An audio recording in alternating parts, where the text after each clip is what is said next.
And before we go ahead and cache our final high-res sim, just a few little tweaks here and there that I want to do to make sure that we all have the same results, and we all have the same results as the render that you saw there. Okay, so I'm just going to make some small changes here and there.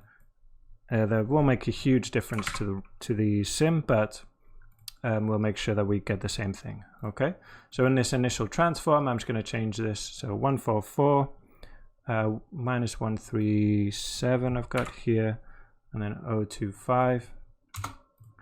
Okay, and then in these attribute randomizers, just to show you what I'm doing here, if you in each one in any attribute randomize, you got this global seed.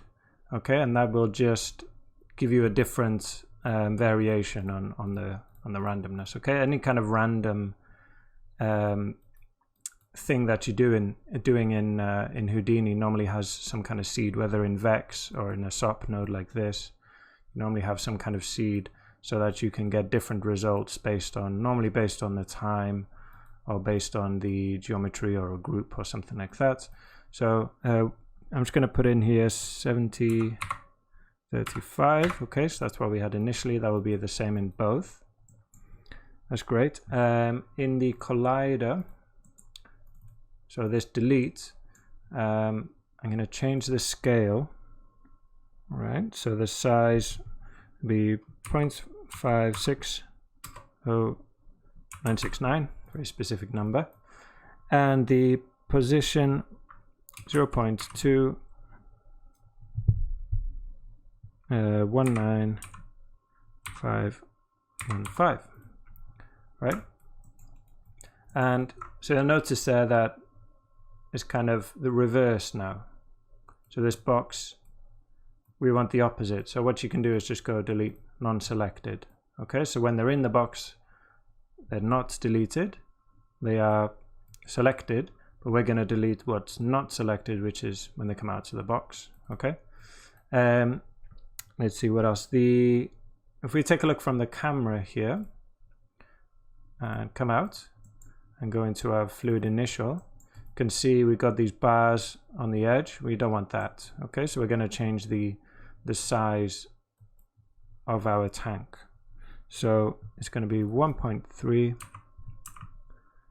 by, let me find it, 2.57 by 1.3. There we go. So it's almost filled it up, and I'm just going to move it over a bit. The center is going to be 0.0015 by 121 by 0.0168.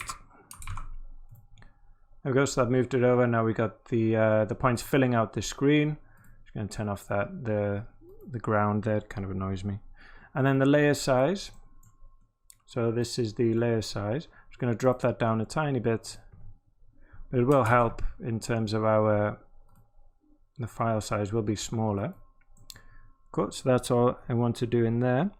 And then within the sim itself, we're going to go to our high resolution.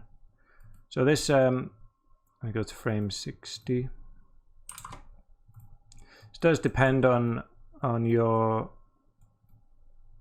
what you're working on. Okay, so I'm going to go down to, in the flip object, the particle separation, I'm going to take this down to 0015.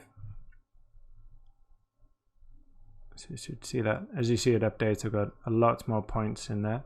So again, yeah, that just depends on your machine, what it can handle. Okay, it's perfectly fine to raise that up. You'll lose out in detail. Just do it within your capabilities basically. And this cache will probably be left on overnight to complete. It will take a bit of time, but yeah, I think we're pretty much good to go.